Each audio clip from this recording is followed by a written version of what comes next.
আন্দোলনের ঢাকার যে শিক্ষার্থীরা ছিলেন আন্দোলনকারী শিক্ষার্থীরা তাদের সাথে কিন্তু দীর্ঘদিন যাবৎ ঢাকাতে যে আন্দোলন চলছিল তাদের সাথে একাত্মতা পোষণ করে কিন্তু ব্রাহ্মণবাড়িয়ার আখাউড়া যে কোটা আন্দোলনের যে সংস্কার আন্দোলনের শিক্ষার্থীরা তারা কিন্তু কয়েকদিন যাবৎ আখাউড়াতে বিভিন্নভাবে দাবি আদায়ের চেষ্টা চালিয়ে আসছেন এবং আজকে সকাল থেকে কিন্তু তারা এ পর্যন্ত তাদের এই বিজয় উল্লাস তাদের আনন্দ শেষ করে এই আখাউড়ার পৌরশহরের কলেজ 36 ডিগ্রি কলেজের এই যে শহীদ মিনার রয়েছে সেখানে কিন্তু তারা এই আনন্দ উল্লাসের পর আজকে মোমবাতি প্রজ্বলন বিজয় উল্লাসে মোমবাতি প্রজ্বলন তারা আসেন এবং আমি এখানে অনেক শিক্ষার্থী রয়েছে যারা আন্দোলনকারী শিক্ষার্থী তারা নিজের জীবন বিলিয়ে দেওয়ার মতো তারা কিন্তু বিভিন্ন সময় কার্যক্রম চালিয়ে যাচ্ছেন। আমি যদি এই শিক্ষার্থীদের মধ্যে একজনকে আমি জিজ্ঞাসা করি যে আপনি আজকের যে আনন্দ সেই আনন্দ আপনার বই প্রকাশ কি ছিল আজকে সেটা জানাবেন।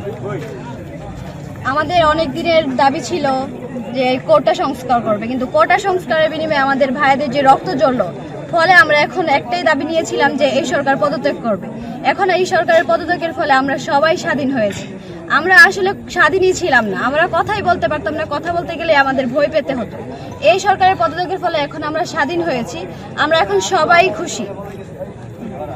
আপনি কিছু বলবেন আজকে যে আনন্দের ব্যাপারে? আপনি আপনাদের আনন্দ বাদ ভাঙ্গা উল্লাস ছিল সারাদিন ব্যাপী। আজকে আমরা বিজয় লাভ করেছি, আমরা স্বাধীন হয়েছি। আজকের দিনে আমরা আমাদের মুখের ভাষাকে স্বাধীন করতে পারছি, আমরা বলতে পারছি, আমরা এখন কথা বলতে পারবো, আমাদের মধ্যে স্বাধীনতা এসেছে।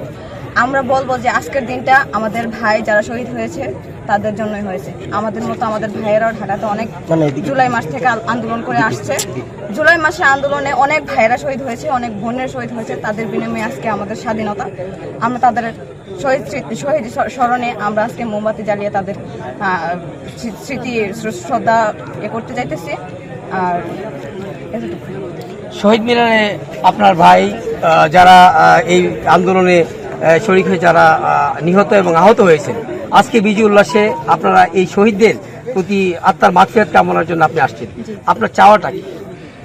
আমার প্রথম থেকে চাওয়া ছিল যে আমাদের বাংলাদেশটা প্রথমত আমরা যে চাকরির জন্য আমরা এত যুদ্ধ করতে হই, প্রথমত মেধার জন্য আমরা কোটা সংস্কার চেয়েছিলাম যেন আমরা মেধা দিয়ে আমরা যোগ্য চাকরি পাই। তো প্রথমত থেকে আমাদের চাওয়া ছিল যে মেধার জন্য যেন আমরা চাকরি পাই, কোটা সংস্কার। আলহামদুলিল্লাহ 93% কোটা সংস্কার হয়েছে। আমরা আমাদের সেই দাবি আমরা করতে পেরেছি, অর্জন করতে পেরেছি, কিন্তু তার বিনিময়ে আমাদের পুরো বাংলাদেশের মধ্যে আমাদের শত হাজারো আমাদের ভাইয়েরা তাদের রক্ত বিলিয়ে দিয়েছে রাস্তার মধ্যে। তার মধ্যে আছে আবু সায়েদ ভাই রংপুরের, মুগ্ধ ভাইয়া আমাদের ব্রাহ্মণবাড়িয়ার একজন কৃতি সন্তান ছিল, যিনি বলেছিল পানি লাগবে পানি। সেই মুগ্ধ ভাইয়া আমাদের জন্য তিনি লড়েছে।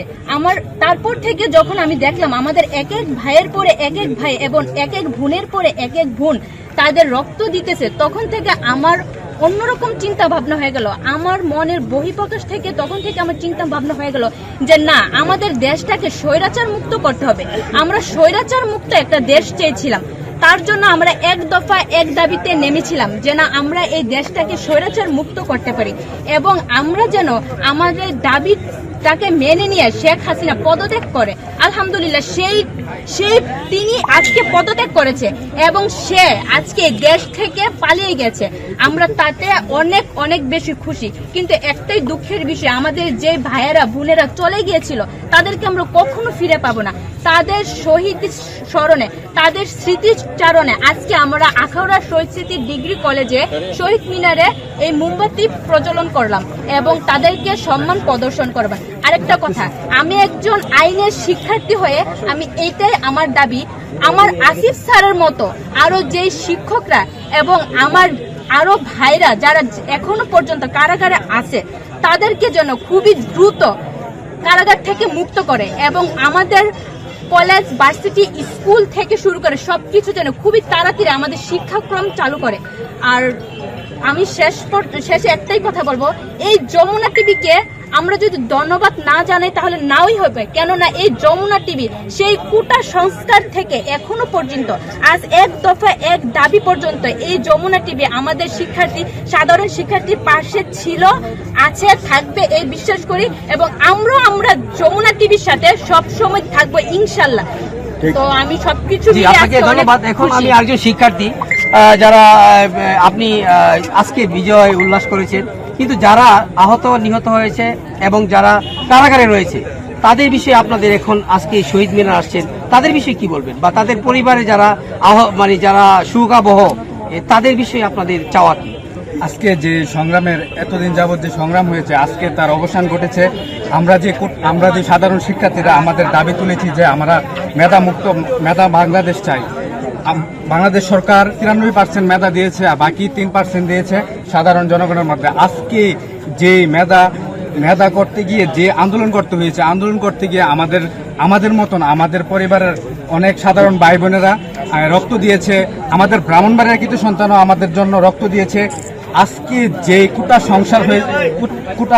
কুটা বিরোধী আন্দোলন আমরা পেয়েছি কিন্তু এক সাগর রক্তের বিনিময়ে। আজকে আমরা যে মোমবাতি উজ্জীবিত করেছি, একটাই উদ্দেশ্য হলো মোমবাতি, আমরা ওদেরকে শহীদের স্মরণ করেছি। আমরা আজকে এই সুখের মাধ্যমে আমরা পুরো জাতিকে জানিয়ে দিতে চাই যে আগামীতে কোনো এরকম মর্মান্তিকর ঘটনা যেত না হয়। 1952 দেখিনি, আমরা 1924 সাল দেখেছি।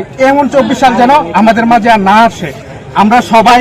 আমরা আমাদের যে সাধারণ শিক্ষার্থী কোটা আন্দোলন করতে আদালতে আছে, আমরা তাদেরকে অতি শীঘ্রই মুক্তি চাই এবং যারা প্রাণ দিয়েছে তাদের পরিবারের ক্ষয়ক্ষতি আমরা পূরণ চাই, আর তাদের পরিবারের জন্য আমরা দোয়া করব। আর আমরা অবশেষে একটা কথাই বলতে চাই। ধন্যবাদ আপনাকে। এখন আমি আরেকজন শিক্ষার্থী যার অক্লান্ত পরিশ্রমে আখাউড়া বিভিন্ন ভাবে দাবি করে আসছিল, আপনার আজকের আবেগ অনুভূতিটা আমি একটু জানতে চাচ্ছি। আমরা 1971 দেখিনি, এই প্রজন্ম 1971 দেখিনি, আমরা 1974 দেখেছি। আমরা 1971 ইতিহাস পড়েছি।